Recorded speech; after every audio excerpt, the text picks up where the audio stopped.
Oke, semuanya selamat datang teman Sumbu di dalam diskusi Sumbu volume 2 yang berjudul Politik Sumber Daya, Hilirisasi dan juga Masa Depan Pengelolaan Tambang di Indonesia. Selamat datang semuanya. Di sini kita sudah hadir bersama pemateri. Sebelumnya perkenalkan, nama saya Andi yang nanti akan menjadi moderator dan host dalam diskusi kita hari ini. Sudah datang pemateri kita bernama Mas Rifki Nuril Huda CLA ya, selaku Chairman Akar Desa Indonesia. Mungkin, halo, selamat datang Mas Rifki, apa kabar? Alhamdulillah baik, makasih kawan-kawan sumbu. Ini keren nih. Jadi membuat sumbu-sumbu nih banyak titik kayaknya habis ini. Harus menciptakan sumbu-sumbu baru, Mas. Oke, siap. Berarti Mas Rifki, berarti aktivitasnya sekarang fokus di Akar Desa Indonesia atau ada yang lain, Mas? Ya ada yang lain beberapa kegiatan organisasi kemahasiswaan ya kayak GMNI, terus ada lembaga-lembaga riset di kampus gitu. Ya konsennya lebih banyak ke urusan sumber daya alam terkhususnya Mas. Oke, siap. Oke. Dari Sumbu kami mengucapkan terima kasih Mas Rifki sudah Sama-sama. berkenan untuk menjadi pemateri. Jadi mungkin hari ini diskusinya akan Mas Rifki paparkan terlebih dahulu materinya. Baik, Kemudian nanti kita akan diskusikan ada beberapa pertanyaan juga dari Sumbu yang telah disiapkan. Jadi boleh silakan Mas Rifki waktu dan tempat saya persilakan. baik, izin Mas Andi. Sebelumnya saya ucapkan terima kasih banyak kepada kawan-kawan di Sumbu. Apakah sudah terlihat untuk paparan saya, Mas? Loading Mas, sebentar. Oke. Nah, sudah terlihat. Baik, sebelumnya Assalamualaikum warahmatullahi wabarakatuh. Selamat malam semuanya. Semoga selalu diberikan keberkahan, terutama di bulan Ramadan ini. Banyak kita harus merefleksikan, terutama kalau dalam hal konteks pembahasan malam hari ini terkait sumber daya alam. Apakah kita sebagai bangsa yang memiliki katanya punya sumber daya alam yang luar biasa, apakah kita tata kelolanya sudah baik dan sebagainya. Baik, saya diminta oleh kawan-kawan dari Sumbu, Mas Andi dan terkhusus Mas Iwanul Arifin, beliau mentor saya, minta untuk kami membahas mengenai politik hukum sumber daya alam. Jadi sedikit pertama mengenai sumber daya alam kita di Indonesia itu kan kalau kata banyak orang melimpah dan sebagainya, baik dari berbagai komoditi, minyak, gas, batu bara, terus energi terbarukan yang hari ini lagi tren, itu menjadi diskursus sendiri harusnya. Apalagi dengan hari ini berbagai negara sedang banyak membutuhkan sumber daya alam sebagai modal untuk pembangunan maupun kebutuhan nasional masing-masing negara di dunia.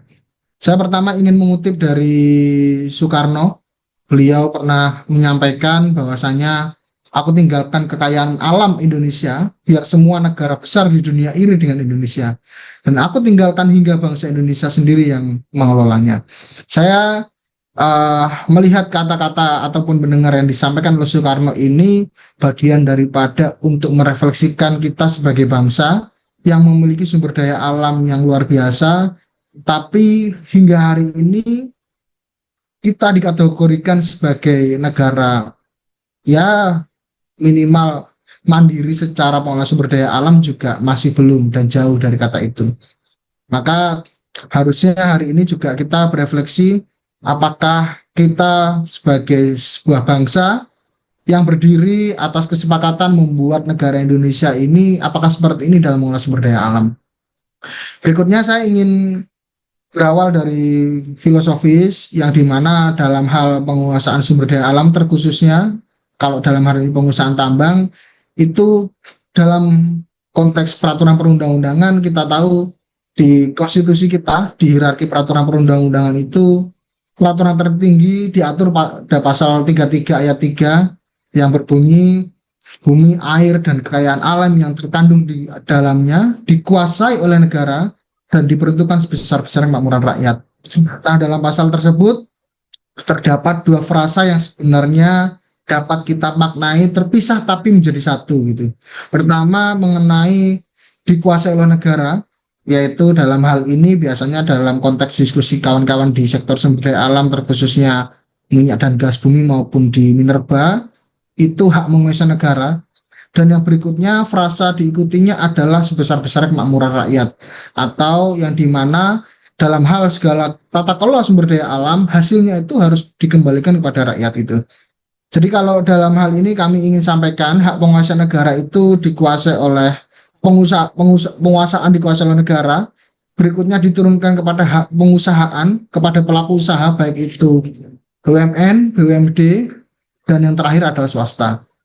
Terus kepemilikan itu adalah milik rakyat dan yang terakhir adalah hak pengolahan oleh pemerintah dan tujuannya untuk sebesar-besar kemakmuran rakyat.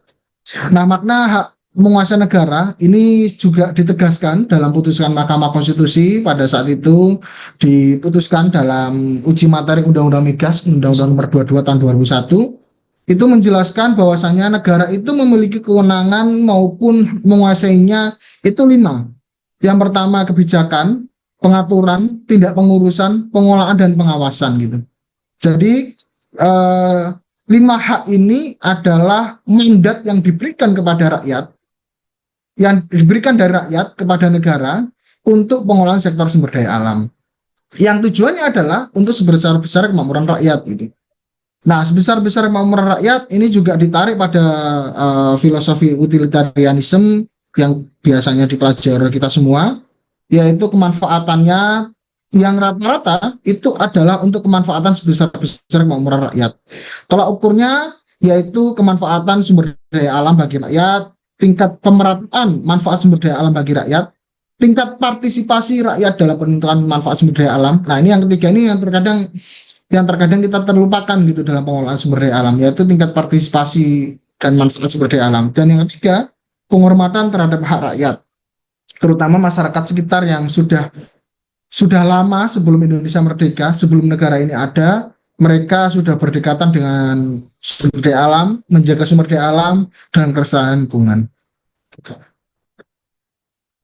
Terus berikutnya, penafsiran sebesar-besar kemakmuran rakyat, ini perlu juga ditegaskan bahwasanya ini juga diatur juga dan ditegaskan dalam putusan Mahkamah Konstitusi di kalau nggak salah di pengujian undang-undang mengenai perairan dan kelautan, yang dimana Mahkamah Konstitusi sebagai guardian of konstitusi atau satu-satunya penafsir konstitusi dalam Undang-Undang Dasar, Mahkamah Konstitusi memberikan 4 indikator sebagai tolak ukur atas terwujudnya sebesar-besar kemakmuran rakyat.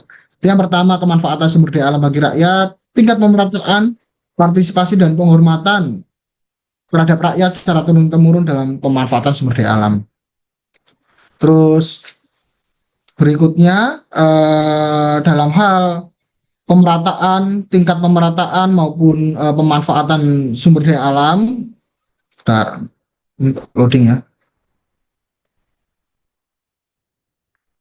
Kita tahu karena ingin mengulas lebih banyak sebenarnya sebesar-besar kemakmuran rakyat. Karena hari ini kita tahu dalam hal pengelolaan sumber daya alam terkhusus minerba pertambangan, negara selalu menggunakan hak menguasai negara tanpa melanjutkan frasa sebesar-besar kemakmuran rakyat.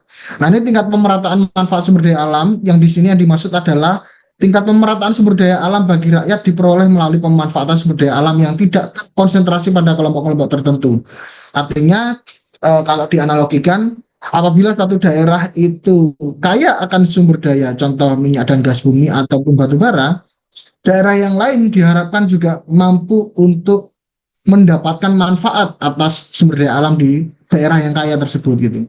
Contoh di Riau kaya akan minyak dan gas bumi di Rokan, terus di Kalimantan Timur maupun Kalimantan Tengah dan sebagainya kaya akan batu bara. Lantas bagaimana dengan provinsi lain atau daerah lain yang tidak memiliki sumber daya alam yang melimpah?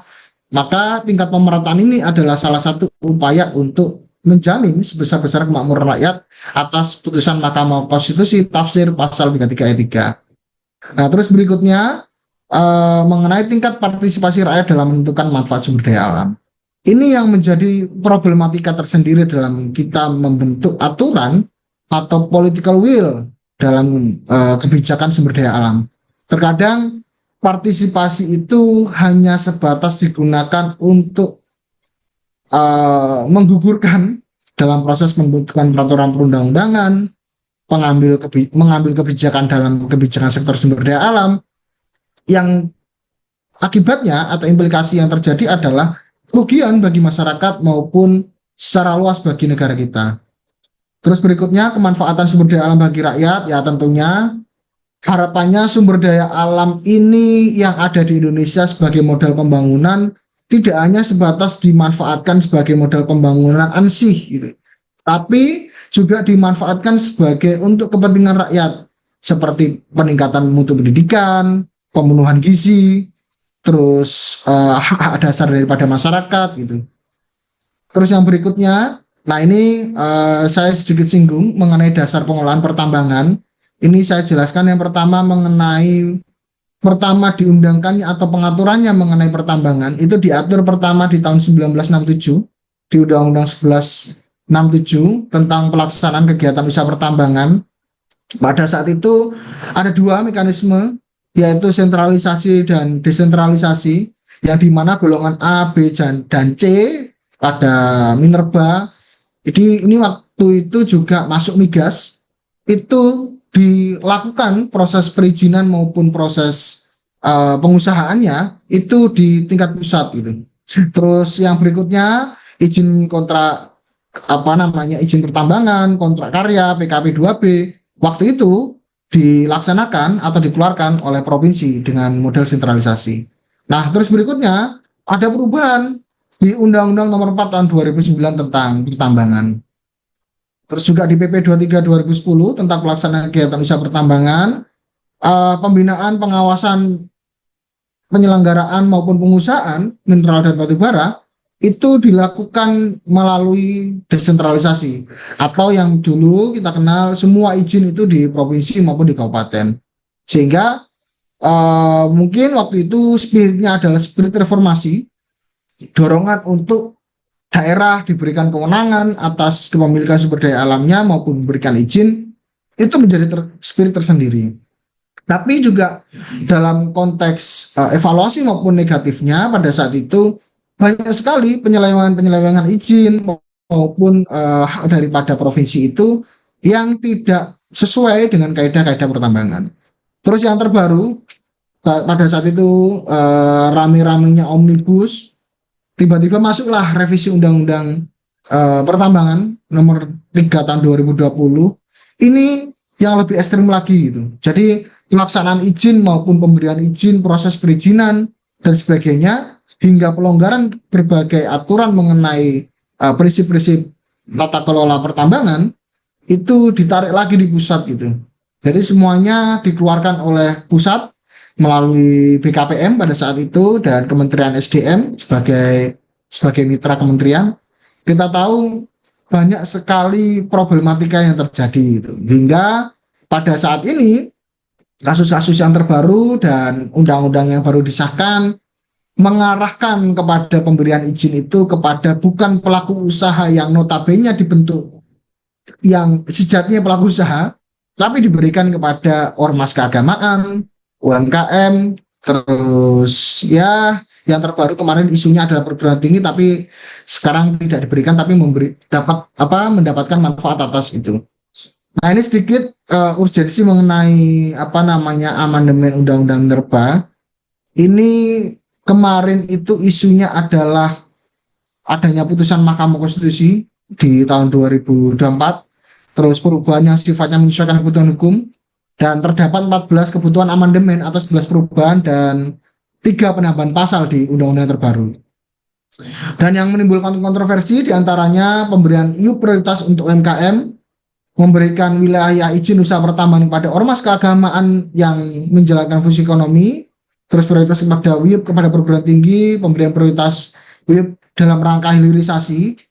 Yang kita tahu hilirisasi adalah sebenarnya kalau ditarik ataupun spirit awalnya adalah untuk meningkatkan nilai tambah, menurut kami itu positif, tapi hari ini hilirisasi juga menimbulkan banyak dampak hingga apakah hilirisasi itu berjalan dengan baik di Indonesia dan sebagainya nanti akan kita diskusikan.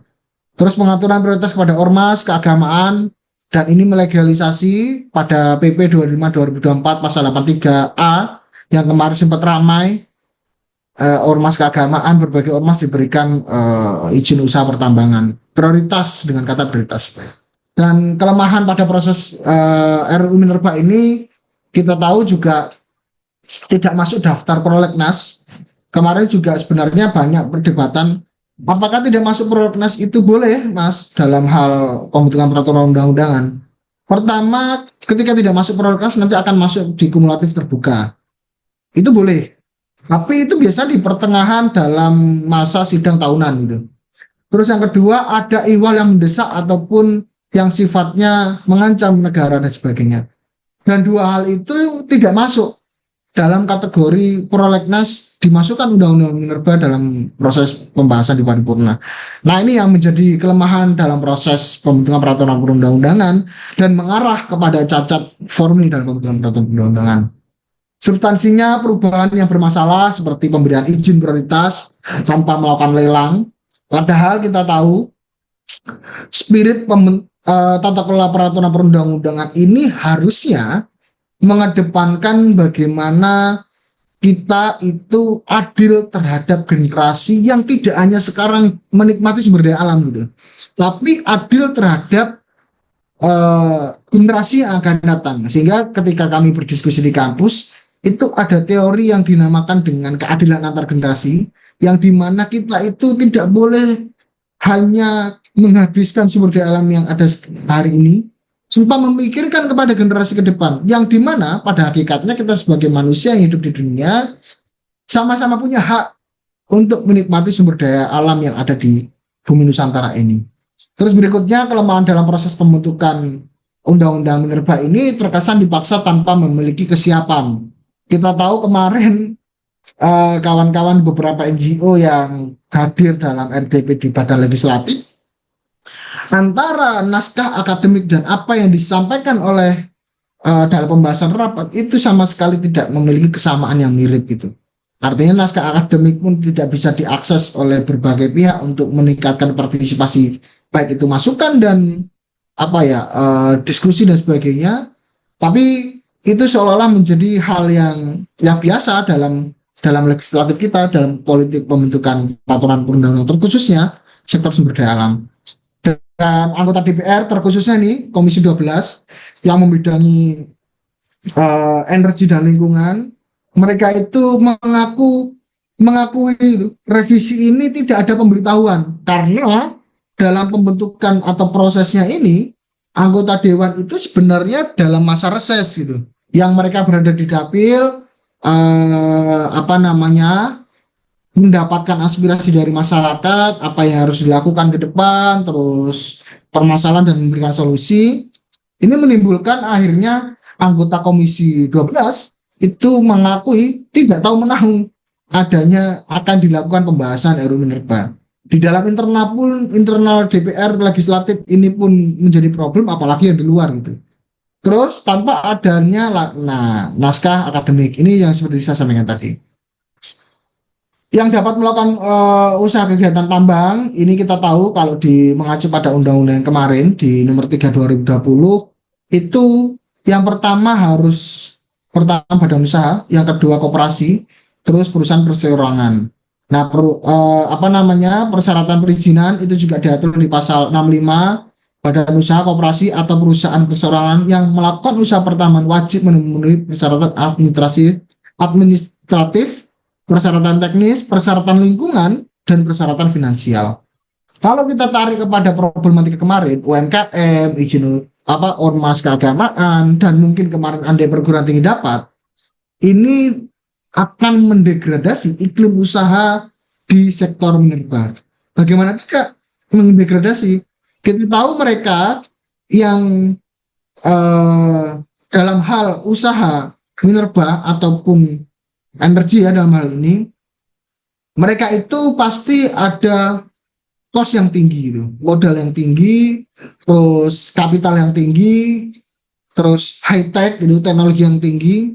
Terus yang ketiga itu adanya relasi kuasa yang cukup dekat biasanya. Nah, kemarin juga menjadi sanksi tersendiri. Apakah UMKM, ormas keagamaan, dan kemarin andai perguruan tinggi dapat, mereka mampu modal yang besar, teknologi yang besar. Oke, mungkin perguruan tinggi punya riset, punya laboratorium dan sebagainya. Tapi apakah core daripada mereka ini berdiri untuk usaha pertambangan? itu saya rasa juga tidak gitu. Terus yang berhak memberikan izin usaha pertambangan itu kalau di 3/2020 itu Kementerian SDM, terus juga ada BKPM dan sebagainya. Dan yang menarik dalam hal kemarin isu RUU Minerba yang sekarang menjadi undang-undang, kata prioritas gitu. Padahal harusnya dalam hal izin usaha pertambangan maupun tata kelola pertambangan, sumber daya alam kita ini harusnya dihemat-hemat dalam tata kelolanya gitu. Jadi tidak bisa semerta-merta diambil terus dikeruk gitu kan. Ini kan seperti layaknya kita kembali pada masa kolonial gitu, seperti masa kita dijajah. Harusnya kita punya spirit hilirisasi, ya dikembangkan hilirisasinya, dan sumber daya alamnya ini tidak semerta-merta dikeruk habis-habisan. Kalau adanya ormas keagamaan, UMKM, dan badan usaha yang lain yang bersifatnya itu prioritas tanpa lelang gitu, itu mereka akan mengambil batu bara sebanyak-banyaknya, mineral sebanyak-banyaknya, dan nggak tahu apakah kita siap untuk melakukan hilirisasi atau diambil terus dijual gitu. Ini kan sama saja seperti kita tidak ada memiliki peningkatan dalam komitmen bernegara maupun tata kelola sumber daya alam. Ini isu iup kepada ormas keagamaan yang kemarin di PP 25 2024. Terus yang berikutnya saya ingin menambahkan nanti sebelum kita berdiskusi. Kemarin saya juga searching di beberapa ini media sosial ataupun media pemberitaan di The Guardian. Di Amerika itu beberapa kampus sudah berkonsentrasi terhadap bagaimana mereka melepaskan diri dari intervensi maupun bantuan sektor fosil gitu. Yang hari ini mereka itu melihat sektor fosil, pertambangan, oil and gas dan sebagainya itu, walaupun mereka diberikan bantuan baik itu pembangunan, dana riset dan sebagainya, universitas-universitas di di Amerika, mereka berpikir kalau kita terus-menerus diberikan bantuan, bagaimana dengan independensi maupun kualitas riset kita itu? Apakah ini nanti akan tetap independen atau akan dipengaruhi oleh konflik kepentingan baik mereka yang membantu dan sebagainya? Nah, ini juga sejalan di Undang-Undang Minerba yang katanya perguruan tinggi akan mendapatkan manfaat dari izin usaha pertambangan atau pengolahan pertambangan. Tentu ini ketika kita melihat Amerika yang sudah maju dalam tata kelola sumber daya alamnya, kita kalau melihat fenomena kemarin ini agak miris, berarti kita mengalami kemunduran tanpa ada kemajuan. Apalagi hari ini spirit daripada transisi energi yang harus kita lakukan untuk pengembangan dan beralih dari energi fosil ke energi baru terbarukan itu agak tercederai dengan upaya-upaya pemerintah yang tidak komit untuk mengembangkan EBT, malah memperbesar bagaimana energi fosil itu atau mineral, oil and gas itu menjadi salah satu prioritas dalam kebutuhan nasional. Walaupun memang kita harus pelan-pelan berangsur, tapi ketika melihat kebijakan baru terus diperbarui, apalagi kemarin diberikan prioritas kepada badan usaha ormas, UMKM, tentu ini mencederai semangat daripada transisi energi dan kita net zero emisi untuk penanganan climate change ini. Nah, ini yang terakhir saya ingin sedikit bahwasanya kita itu pernah berkomitmen dalam proses pengelolaan lingkungan yang dimana saat itu deklarasi Stockholm kalau tidak salah waktu itu diwakili oleh Prof. Emil Salim. Beliau hadir, beliau awalnya ini kalau dari cerita beliau ketika kami berdiskusi dengannya, beliau itu hadir awalnya tidak paham ini apa sebenarnya yang dibahas lingkungan dan sebagainya. Setelah beliau masuk di dalam forum itu, oh ternyata memang benar dalam proses kita mengolah sumber daya alam terkhususnya negara berkembang, karena kan kita tahu waktu penjajahan kan yang diambil adalah sumber daya alam gitu. Negara berkembang itu memiliki sumber daya alam yang melimpah dan mereka terkadang untuk pembangunan sebagai negara berkembang menggunakan sumber daya alam sebagai modal pembangunan. Harusnya kita melihat yang hari ini dalam konsep pembangunan Sustainable Development Goals atau SDGs, pembangunan berkelanjutan itu mengedepankan yang strong gitu. Jadi kalau dalam teori sustainable development itu kan ada dua tuh, Mas. Kita ada sustainable apa namanya weak sustainable development dan strong sustainable development. Weak itu kita tanpa memikirkan keberlanjutan dalam pengelolaan sumber daya alam. Strong ini kita lebih mengedepankan bagaimana keberlanjutan lingkungan, keberlanjutan generasi ke depan dan sebagainya. Tentu harapan kita semua, kita sebagai negara yang sudah dikatakan banyak memiliki orang-orang pintar ya, apalagi yang sadar terhadap lingkungan maupun perubahan iklim yang terjadi hari ini, kita harus mengedepankan bagaimana strong sustainability ini dapat berjalan dengan baik dalam tata kelola sumber daya alam. Berikutnya, mungkin saya tutup dengan pantun sebelum kita diskusi lebih panjang. Ayo ting-ting di jalan raya, Besampring Sabang Yaya. Ayo kita terus berkarya demi kejayaan kedaulatan sumber daya alam Indonesia. Terima kasih, saya kembalikan ke Mas Andi. Mantap, terima kasih banyak Mas Rifki. Ya sangat apa pemaparan yang beruntun ya, karena tadi bahas kita soal bahasa sejarah, terus kemudian beberapa perubahan-perubahan yang terjadi di apa undang-undangnya, baik mungkin bukan cuma undang-undangnya tapi juga spirit Indonesia soal bagaimana mencoba untuk mengelola sumber daya alamnya sendiri. Nah, Ya, ada satu kata buat saya menarik Mas, ini dalam konteks sumber daya yang menurut saya baru baru di baru digaungkan mungkin di periode pemerintahan Pak Jokowi. Tadi sudah ya. disebut juga sama Mas Kevin itu hilirisasi. Hmm, Ini kan hmm, hmm. sering kali berapa kali bahkan presiden kita yang sekarang Pak Prabowo Subianto kan di dalam kampanye selalu bilang hilirisasi dan hilirisasi. Spiritnya bagus, spiritnya positif seperti yang Mas Rifki bilang tadi, mengelola apa yang memang membuat menjadikan nilai tambah. Contoh paling dekatnya mungkin smelter ya, smelter nikel yang tadinya Ya, nikel mentah terus kemudian jadi for nikel. Ini kan spirit awalnya adalah mencoba untuk memberikan nilai tambah dan juga kalau kita ngomongin jangka pendek atau bahkan jangka panjang ya, itu memberikan membuka lapangan pekerjaan baru. betul. Dalam konteks sekitar pertambangan atau sekitar smelter. Nah, Hmm, itu kan semangat spirit ya, tapi kan praktiknya Ya, bahkan kemarin kita masih mendengar kasus bahwa smelter nikel di Sulawesi sana akhirnya meng-hire tenaga asing. betul. Hmm, Dalam artian saya bukan menyudutkan adanya tenaga asing adalah hal yang salah, tapi kan itu kan permasalahan kemampuan sumber daya manusia kita. Tapi apakah praktek seperti itu kalau ngomongin legal diperbolehkan? Itu satu. Yang kedua adalah Ya, sebenarnya itu jauh kan dari pada akhirnya pertanyaan saya adalah apakah hilirisasi yang menjadi spirit ini akhirnya bentrok juga dengan spirit investasi? Karena kalau kalau kami melihat di Sumbu talik ulur politik itu di situ.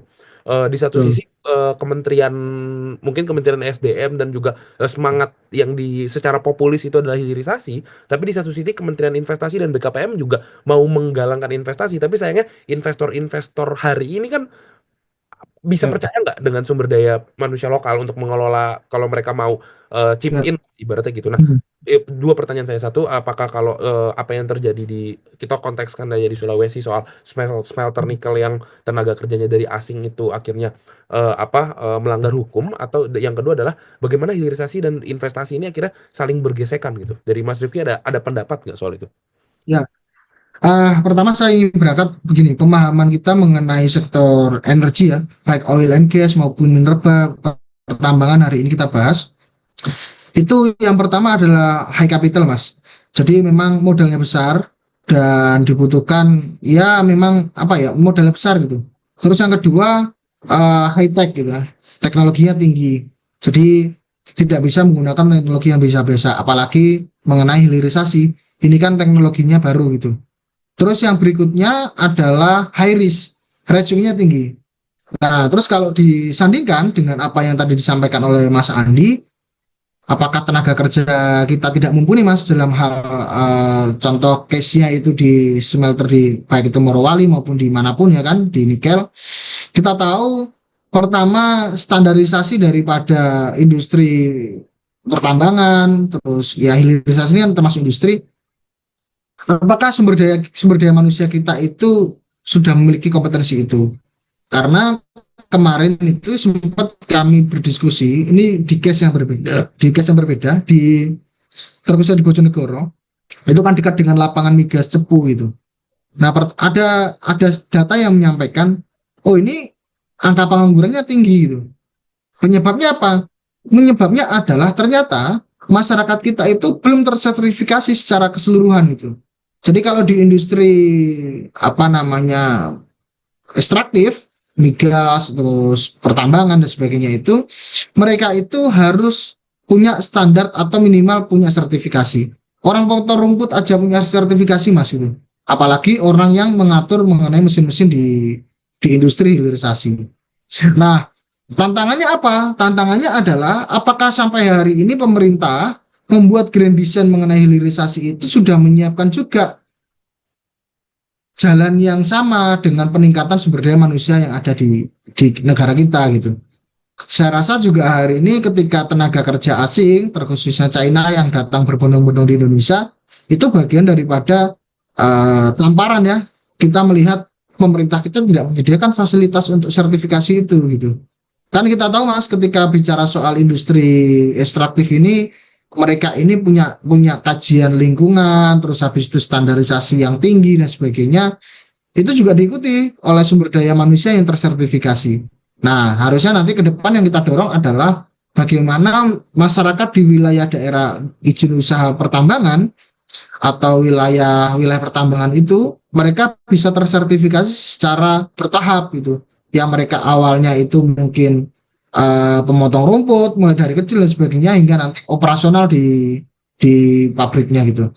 Terus yang berikutnya mengenai investasi dan hilirisasi, target investasi kita itu kalau tahun ini kita tahu di BKPM itu lumayan tinggi mas. Saya lupa lebih tepatnya datanya berapa itu lumayan tinggi. Terus juga disandingkan dengan trust daripada investor asing itu masuk ke Indonesia, ini agak menjadi problem tersendiri Mas Andi. Kita tahu ya orang berinvestasi itu kan pertama harus negaranya aman, aturannya tidak mudah berubah, terus apa namanya tingkat tingkat penerimaan masyarakatnya bagus. Artinya orang orang menaruh uang di negara kita itu dengan nyaman dan dengan senang gitu loh mas. Tapi kita tahu faktanya mas, perubahan undang-undang itu dilakukan dengan gampang gitu kan. Nah, bulan ini kita rubah ini PP ini gitu kan, bulan depan kita rubah undang-undangnya. Ini dengan gampang gitu. Dan itu memang dibenarkan oleh Kementerian Investasi. Salah satu penghambat penurunan investasi kita dan tidak menariknya investasi kita itu salah satunya kita tidak konsisten dalam pembentukan peraturan perundang-undangan. Nah, lagi-lagi yang disasar apa? Yaitu politiknya gitu. Kita sebagai negara yang berkembang yang ya kita punya mimpi Indonesia Emas 2045, tapi politik kita ini nggak acak adut gitu. Kita melihat melihat apa namanya kemarin di fenomena PP Ormas, PP izin usaha pertambangan untuk Ormas, terus habis itu dilanjutkan Undang-Undang Minerba. Itu kan berawalnya dari statementnya presiden sebelumnya yang dia akan memberikan izin usaha pertambangan kepada salah satu ormas itu. Nah hari ini kan itu menjadi tagihan janji politik, terus diberikan perluasan kepada UMKM dan perguruan tinggi. Artinya kita melihat iklim usaha kita itu terkadang masih mengedepankan politik daripada untuk membenahi iklim usaha yang harapannya bisa mendatangkan investasi-investasi dari luar membangun negara kita. Itu sih Mas Andi. Dan agak miris sih kita ke depan sebagai generasi yang mungkin kita sekarang masih muda ya, 20-25 tahun kita dihadapkan untuk berkesempatan menjadi pejabat publik. Kita tahu negara kita kemarin sudah dihabiskan dan sebagainya, terus political will-nya juga amburadul. Ini PR besar untuk generasi kita. Itu Mas Andi. Asik. Ya, menarik Mas karena dari Sumbu juga percaya bahwa pada akhirnya masalah pertambangan baik investasi atau di target sebagai hilirisasi, pada akhirnya ini kembali ke regulasi. Eh, pada akhirnya contohnya baru revisi Undang-Undang Minerba yang terbaru ini kan tadi sudah disebutkan sama Mas Rikwi nggak masuk Ya. prolegnas, terus kemudian revisi terjadi begitu cepat, terus kemudian masuk beberapa ibaratnya perubahan-perubahan. Tadi contohnya Hmm. izin iup tambang untuk Hmm. ormas, UMKM, dan juga sekarang apa yang tadinya perguruan tinggi terus kemudian muncul pro Ya. kontra dan akhirnya diubah Hmm. perguruan tinggi hanya di bagian riset dan juga komunikasi saja soal pertambangan. Itu konteks regulasi. Nah, menarik dari yang Mas Rifki sampaikan adalah yang tarik ulurnya justru ada di sisi politik ya gitu. Sisi Betul. politik yang terus seringkali berubah-ubah. Nah, ini kita kan nggak bisa menafikan ya Mas ya bahwa mereka-mereka Ya. yang pada akhirnya membuat regulator-regulator ini memang Hmm. manusia politik, tokoh politik gitu. Mereka Ya. terlibat dalam tarik ulur politik. Nah, Ya. kalau kita ngomongin sisi ideal kan tadi memang tadi sisi ideal investor pasti akan cenderung menyukai sesuatu yang regulasi tidak berubah, terus kemudian ibaratnya Betul. tidak terlalu banyak Betul, preman Mas. lah di dalamnya apa Ya. ini masuk sana sana sini. Nah, Ya kalau bahasanya kita ini kan nggak ada gerakan tambahan lah kalau kita sudah iya naruh uang gitu kan. betul olah-olah tambahan itu kan ya kalau kita ya. Nah, nah ini jadi menarik Mas. Apakah pada akhirnya memang dari beberapa tahun ke belakang atau bahkan yang baru-baru ini, Hmm. kalau kita ngomongin sisi politiknya dan juga akhirnya lahirnya jadi produk hukum regulasi per hari ini, Hmm. memang tidak ditujukan untuk apa menargetkan bahwa bahwa ini harus aman sehingga investor tuh mau masuk. Ya. Targetnya bukan bukan Ya. bukan itu. Atau bagaimana, Mas? Kalau Mas Rifki melihat. Ya, lagi-lagi begini Mas, kalau sebenarnya kita ini kalau ditarik ke belakang lagi ya, sebenarnya kita kapitalisme ini ya masa kapitalisme lokal kita, artinya para pengusaha kita itu sebenarnya nggak tumbuh dengan baik sejak Indonesia merdeka Mas. Kalau mungkin kita tahu kalau dulu itu kan sekarang punya punya program benteng dan sebagainya. Terus habis itu Soeharto dengan apa titipan dari IMF dan sebagainya. Ini kan negara kita ini kan kapitalisme agak-agak semu gimana gitu. Jadi yang terjadi adalah pemburu rente Mas. Jadi pemburu rente inilah yang ada dan mengendalikan berbagai komoditi maupun tata usaha di ya berbagai berbagai komoditas lah.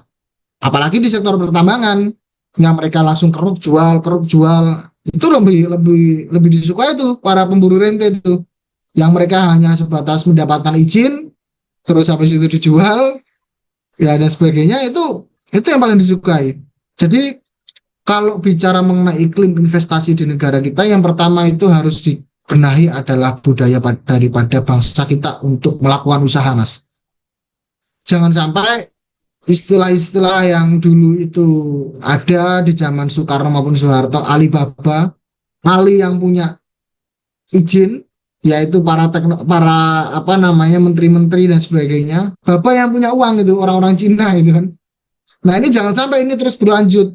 Harusnya orang yang punya usaha, yang konsentrasi di usaha ya usaha, nggak usah masuk di politik gitu. Sehingga yang terjadi seperti hari ini, mereka mengintervensi kebijakan-kebijakan politik, mencoba untuk mengatur bagaimana tata kelola undang-undangan itu supaya tidak sulit. Akibatnya apa? Orang dari luar tuh melihat ini negara kok tidak bisa konsisten dalam membuat aturan gitu. Gampang diintervensi oleh berbagai pihak luar gitu.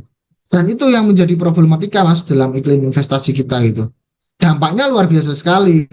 Nanti akan menurunnya PDB kita, PHK di mana-mana, terus habis itu pertumbuhan ekonomi kita yang melemah dan sebagainya. Itu dampak-dampak yang hari ini mungkin bisa kita lihat ya. Salah satunya mengenai ya dampak daripada proses pemburu rente yang salah satunya di sektor minerba ini yang tidak bisa mengembangkan maupun tidak bisa meningkatkan kualitas hidup daripada masyarakat kita. Padahal kita tahu sumber daya alam kita melimpah ini sebagai modal pembangunan itu tidak harus dihabiskan semerta-merta gitu. Dan kalaupun kita mengingat daripada founding father kita, ya biarkan anak cucu kita nanti yang mengelola sendiri gitu. Tapi hari ini yaitu pemburu rentenya yang mengelola. Jadi investornya yang datang mereka ambil beberapa persen tanpa tanpa memikirkan apa namanya generasi ke depan. Itu sih Mas Andi. Oke, ngomongin pemburu rente terus kemudian apa iklim ini ini buat saya unik karena eh, saya kami di Sumber tuh melihat gini Mas, ketika apa apa adanya janji yang ditebar untuk memberikan izin usaha pertambangan ke ormas keagamaan itu kami melihat Ya, itu lebih dari janji politik, itu lebih ke balas budi ya. politik, ya kan? Nah, Hmm. eh, tapi bagi kami di Sumber itu agak sulit untuk memproyeksikan apa yang akan terjadi ketika ini benar-benar berjalan. Karena kalau dalam konteks bisnis jelas secara sumber daya sumber daya kemanusiaan atau mungkin sumber daya keuangan karena tadi butuhnya high tech dan juga high risk. Ya, Hanya berapa ormas keagamaan yang mampu gitu? Mungkin cuma ormas-ormas keagamaan besar betul aja. Mas. Nah, terus Betul. di undang-undang baru kan tidak secara rigid menyebutkan ibaratnya technicality ormas keagamaan seperti apa gitu yang boleh untuk mendapatkan izin usaha pertambangan. Nah, apakah apa yang mau aku diskusikan di sini adalah Mas Rifki melihat proyeksi ini tuh nanti praktiknya akan seperti apa? Ataukah memang ini ujung-ujungnya cuma nanti ormas pertambangan cuma dompleng izin aja. Jadi yang Ya, penting administratif masuk, nanti yang ya, jalan itu nanti ya pihak ketiga, pihak keempat. Ujung-ujungnya nanti ya seperti apa kasus kalau kita ngomongin kasus yang baru-baru ini kayak Pertamina aja. Pertamina baru ini kan masalah importir sama brokernya yang nggak ibaratnya betul. korupsi di pihak ketiga dan pihak keempat kan. Tapi kan pada akhirnya yang dirugikan masyarakat gitu. Nah, apakah memang secara proyeksi kan kalau kita ngomongin suzon seperti itu, tapi kalau kita ngomongin yang positifnya kan, oh ini nanti ormas keagamaan akan mengelola kader-kader di dalam ormas keagamaan akan terdidik dan lain-lain. Nah, mencoba memproyeksikan itu kalau Mas Rifki melihatnya bagaimana? Ya, yang pertama ormas keagamaan diberikan ya kita tahulah itu salah satu politik yang ya mungkin yang yang akan dipenuhi lah. Kalau dulu adalah untuk urusan elektoral, mungkin hari ini untuk urusan pengamanan dan loyalitas lah. Tapi kalau kita melihat Mas, apakah ormas keagamaan maupun usaha-usaha yang lain yang mereka berdirinya itu bukan untuk usaha pertambangan khususnya, saya agak ragu mereka ini mampu mengolah dengan baik. Usaha pertambangan ini bukan usaha yang mudah loh, Mas Andi. Jadi mereka itu dokumennya banyak, terus habis itu prosesnya juga nggak mudah. Dan yang menarik dalam kalau kita membuat diskusi mengenai Undang-Undang Minerba atau RUU Minerba yang kemarin sedang dibahas, itu sebenarnya kata prioritas itu yang harusnya kita kritisi gitu. Jadi yang awalnya itu dalam pengolahan sumber daya alam itu harus lelang melalui proses lelang dan terbuka, ini diberikan kata prioritas, Mas. Jadi diberikan secara cuma-cuma mereka ini untuk mengolah sumber daya alam kita gitu. Yang nilainya itu luar biasa, Mas. Dan dibutuhkan oleh semua negara di dunia gitu. Ya seperti oil and gas terus kemarin yang kasus dan sebagainya itu sama. Jadi kekhawatiran kita yang disampaikan oleh Mas Andi itu, contoh mereka itu nanti izin, terus habis itu diperjualbelikan, atau mereka itu hanya sebatas mendapatkan izin, terus usaha pertambangannya mereka dilakukan oleh orang lain. Nah ini kan juga kekhawatiran-kekhawatiran tersendiri. Saya meyakini Mas Andi, ormas keagamaan, walaupun itu menggunakan badan usaha ormas keagamaan ya, dan UMKM, seberapa konsen sih mereka mau mengelola pertambangan gitu loh. Perusahaan-perusahaan besar aja mereka tidak tidak terkadang masih lalai dalam mengelola pertambangan. Dalam hal ini contoh amdalnya lah, terus dampak lingkungannya. Apalagi ormas keagamaan yang mereka dalam hal pengolahan pertambangan itu masih baru gitu. Kira-kira itu sih Mas Andi yang bisa saya sampaikan. Ya, betul betul. Sepakat dengan apa yang disampaikan Mas Rifki ya. Jadi memang mungkin kalau ya ibarat nasi sudah jadi bubur gitu, udah jadi undang-undang. Udah jadi undang-undang. Jadi mungkin satu hal yang mungkin kita perlu kritisi adalah proses nanti pengawasannya seperti apa, praktiknya seperti apa gitu. Karena ya memang Betul, sangat rawan sekali karena ya kalau kita boleh buka data ada berapa ormas keagamaan di Indonesia pasti ratusan gitu. eh, betul Belum yang Mas. mengalami dualisme dan lain-lain ya kan. Nah, Ya, eh, itu unik. Terus kemudian UMKM dan lain-lain itu kita saya mau bahas yang perguruan tinggi. Saya ya, punya secara pribadi saya punya pertanyaan Mas Rifki. Kan gini, perguruan tinggi itu kan research base ya. Jadi memang basisnya yes, betul, memang itu dibutuhkan kalau dalam konteks pertambangan karena ya contoh seperti kita mau mencari tambang batu bara kan pasti ada riset apakah memang ada kandungan batu bara di dalam betul. slide-nya dan lain-lain. Nah, Hmm, tapi perguruan tinggi di satu sisi research base tapi di satu sisi perguruan tinggi juga punya punya kewajiban untuk selalu up to date. Nah, tadi Mas Rifki memaparkan soal di Amerika ibaratnya eh, dalam tanda kutip sudah mulai ditinggalkan ya, energi fosil, udah ya. banyak yang beralih ke energi terbarukan. Nah, Hmm. saya jadi punya pertanyaan, apakah Mungkin bisa dijawab melalui perspektif Mas Rifki hari ini ya. Apakah nanti riset perguruan tinggi itu untuk mendukung si tambangnya, atau Hmm. justru riset perguruan tinggi lah yang akhirnya apa ibaratnya menjadi justifikasi bahwa tambang udah nggak boleh lanjut. Ibaratnya, apakah Ya. masih ada kemungkinan untuk itu, atau justru nanti kalau dalam konteks ini di undang-undang yang baru bahwa justru nggak, justru riset riset si perguruan tinggi inilah yang nanti akan mendukung si tambang gitu. Ya kalau ini sih Mas, spiritnya kan kita lihatnya harusnya bicaranya climate change ya kalau kalau kita bicara internasional ya dalam pengelolaan pertambangan di berbagai negara lah. Bumi kita ini kan sudah, oh ya suhunya sudah lumayan panas ya kan. Ya kemarin kita di Jabodetabek aja Jakarta banjirnya ampun-ampunan ya kan. Ya kita tahu itu karena perubahan iklim, karena suhu yang meningkat, terus habis itu kerusakan lingkungan dan sebagainya, itu kan dampaknya ya banjir tanpa disadari lah orang-orang itu memahami, terutama di daerah-daerah pedesaan yang mereka juga berdampak secara mata pencarian. Nah, ketika bicara mengenai apakah riset yang disampaikan oleh perguruan tinggi nanti itu mendukung pertambangan atau malah akan, kalau bahasanya itu menutup menutup pertambangan, harusnya kita sudah mulai memikirkan untuk melakukan transisi, Mas. Ini kan akibat dari apa namanya emisi industri ekstraktif ya, oil and gas, terus minerba dan sebagainya itu dampaknya ke perubahan iklim. Dan kita punya loh Mas, apa namanya di dunia itu termasuk Indonesia itu kesepakatan untuk menangani perubahan iklim di Paris Agreement yang itu harusnya menjadi spirit bersama. Walaupun Amerika yang kemarin keluar dari Paris Agreement ya.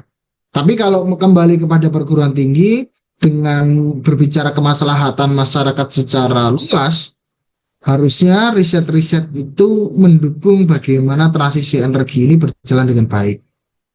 Ya mau sampai kapan kita akan bergantung kepada fosil, mau sampai kapan kita akan mengotori udara kita yang berakibat pada bencana climate change gitu, mau sampai kapan gitu. Walaupun biaya transisi energi itu juga tidak murah, tapi minimal kebijakan itu sudah mengarah ke arah untuk transisi energi. Ini kan kebijakannya semu, terus dan kurang didukung gitu oleh pemerintah walaupun banyak program-program yang sifatnya itu pencerdasan. Dan saya melihatnya harusnya perguruan tinggi dan juga tadi saya sampaikan di Amerika itu mencoba melepaskan apa namanya ketergantungan bantuan maupun apa ya manfaat daripada industri ekstraktif, itu mereka saya yakin pasti berpikirnya adalah untuk bagaimana menyelamatkan riset-riset itu mengarah kepada tata kelola sumber daya yang lebih berkelanjutan lah Mas. Jadi tidak mengotori lingkungan, terus mengedepankan berkelanjutan, dan tentunya dapat untuk bisa dirasakan sampai generasi yang akan datang. Kalau saya melihatnya itu sih, Mas Andi. Karena kan kadang riset ini kan dalam politik, ya risetnya kan ada yang pesanan dan sebagainya gitu. Tapi kan kita harapannya bisa untuk meminimalisir dan mendukung perguruan tinggi yang memang mereka murni dan suci untuk melakukan riset-riset bagi kemaslahatan masyarakat. Jangan didorong untuk terus ikut dapat manfaat tambang gitu kan. Memang uangnya besar Mas, uangnya besar. Dan berapa sih Mas gaji dosen gitu loh. Iya benar Dan mas. kampus pun berapa sih uangnya gitu kan. Ya itu tantangan tersendiri gitu. Ya kalau dalam filosofi orang Hindu itu kan perguruan tinggi, dosen, itu kan kita lihatnya sebagai tempat untuk mencari kebenaran gitu. Benar ya. Resi lah Mas gitu kan.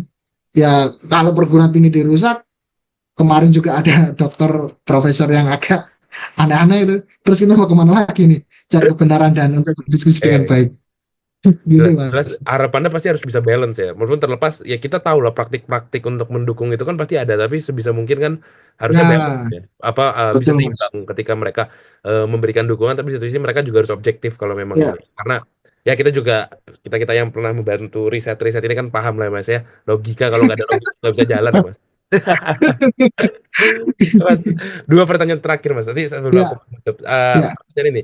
Eh, Undang-undang yang baru, akhirnya kalau aku melihat aktornya jadi banyak. Mungkin kalau dulu aktornya cuma regulator dan eksekutor. Regulator Hmm. pemerintah, pemerintah terbagi pemerintah pusat dan pemerintah daerah, dan juga eksekutor. orang-orang yang memang terlibat tambang, terlepas itu Ya pelaku usaha lah ya. atau oligarki ya kan. Hmm. Nah, sekarang aktornya jadi banyak. Ada regulator, pemerintah pusat dan pemerintah daerah. Terus kemudian mereka-mereka pemain-pemainnya, oligarki dan para investor. Terus sekarang terlibat juga nanti ada apa ormas keagamaan. Terlibat juga nanti ada perguruan tinggi. Nah, justru kalau Mas Rifki melihat yang akan menjadi pemain kunci atau ibaratnya key player lah orang dari proses pertambangan ini atau mungkin nanti yang menciptakan tambang-tambang baru atau bahkan pengolahan hilirisasi itu nanti siapa gitu. Karena ngelihat hal ini seakan-akan nanti menurutku sebagai melihat sudut pandang politik ketika nanti mungkin suatu saat dan menurut pun saya secara personal pasti akan ada kasus. Pasti akan itu akan jadi bola panas yang dilempar-lempar. Oh ini salah regulator, oh ini salah eksekutor, oh enggak ini salah Ya, gagal. ya. Nah, yang menurut Mas Fikri yang akan jadi pemain kunci paling krusial di sini siapa? Gitu. Mau sebut nama juga boleh, Mas. Aman. Ya ini menurut saya gini Mas. Jadi kan ini juga tantangan tersendiri ya bagi presiden terpilih ya hari ini. Ya hari ini kita tahu ya kita negara kita ini presidensial lah Mas. Ya presiden itu punya kuasa yang bagus lah. Saya rasa ya tantangan tersendiri untuk Prabowo. Bagaimana dia untuk membuat regulasi yang bagus, terus habis itu tata kelola sumber daya alam yang bagus, dan harapannya apa? Mampu untuk menjadikan Indonesia sebagai negara yang ramah akan iklim investasi. Karena ya Prabowo ini rejim hari ini ya kita tahu presiden hari ini tantangannya cukup lumayan besar dihadapkan dengan janji politik yang luar biasa. Terus habis itu dihajar juga dengan janji politik yang kemarin itu sektor pertambangan yang kita tahu ya jadinya undang-undang sekarang. Terus misinya adalah di Asta Cita ya kalau nggak salah itu dia ada ngomongnya swasembada energi yang artinya kita tidak ketergantungan terhadap impor. Itu juga menjadi problem tersendiri. Kalau saya sih melihatnya harusnya presiden harus mampu untuk membenahi dan bekerja sama dengan berbagai stakeholder yang mereka itu memang merah putih lah Mas. Artinya mereka memang melihat bahwasannya sumber daya alam ini tidak bisa dikelola dengan cara bancaan seperti ini gitu. Jadi sumber daya alam itu harus dikelola dengan baik, dengan mengedepankan apa namanya keadilan antar generasi dan keberlanjutan lingkungan. Itu sih Mas Andi. Kalau bicara soal prakteknya ya kita memang melihatnya fakta-faktanya agak susah ya. Fakta-faktanya membuat kita skeptis ya sebagai orang yang sering berdiskusi perihal politik terus kebijakan-kebijakan yang ada gitu. Tapi saya secara pribadi masih meyakini Mas, ini juga masih baru beliau. Saya melihatnya harusnya Prabowo mampu untuk menjaga ritme dan tidak merusak Indonesia dengan tata kelola sumber daya alam yang buruk. Karena ini Oke. juga masa depan bagi anak cucu kita, generasi ke depan kita. Kita juga tahu Prabowo itu memberikan makan bergizi ya, walaupun dalam konteks ini berbeda. Hmm. Makan bergizi itu kan untuk meningkatkan kualitas sumber daya manusia ke depan gitu, Hmm. generasi ke depan.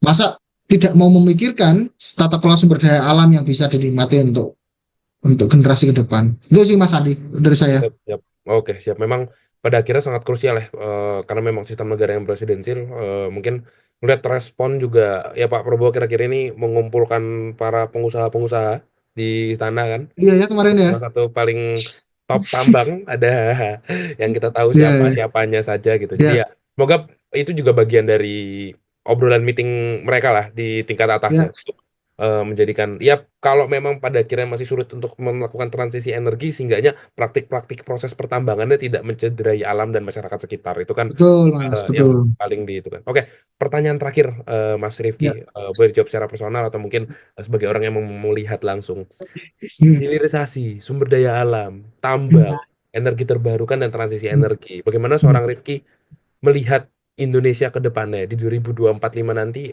kita akan seperti apa? Kalau saya melihatnya hanya satu kata sih Mas, kita harus mampu untuk wujudkan keadilan Mas.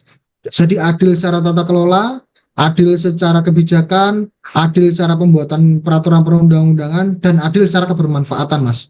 Sehingga ya sila kelima di Pancasila kita keadilan sosial bagi seluruh rakyat Indonesia itu mampu tercapai tanpa mencederai daripada semua stakeholder.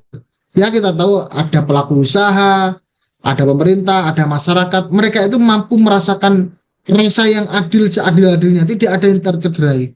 Kira-kira itu sih Mas. Saya berharap Indonesia ini menjadi negara yang adil dalam berbagai kebijakan maupun tata kelola sumber daya alamnya. Itu Mas Andi. Oke, siap. Terima kasih banyak Mas Rifki. Itu sekaligus closing statement atau ada yang mau ditambahkan? Cukup Mas Andi. Cukup siap. Oke, terima kasih Mas Rifki. Terima kasih juga mungkin teman-teman semua. Tadi ada beberapa yang hadir cuma sudah left. Ya, Diskusinya kami cukupkan. Mungkin terakhir kita dokumentasi dulu ya Mas ya. Tahu, screenshot ya, buat foto. Oke, satu, dua, tiga. Sekali lagi. ya. Satu, dua. Oke, siap. Terima kasih banyak Mas Rifki. Ini Thank you Mas Andi. akan tayang di YouTube. Sudah diundang Mas Iwanul. Terima kasih banyak. Siap, siap. Panjang umur dan semoga lancar bagi yang menjalankan ibadah puasa. Amin. Siap. Makasih banyak. Sehat-sehat selalu Mas Rifki. Amin.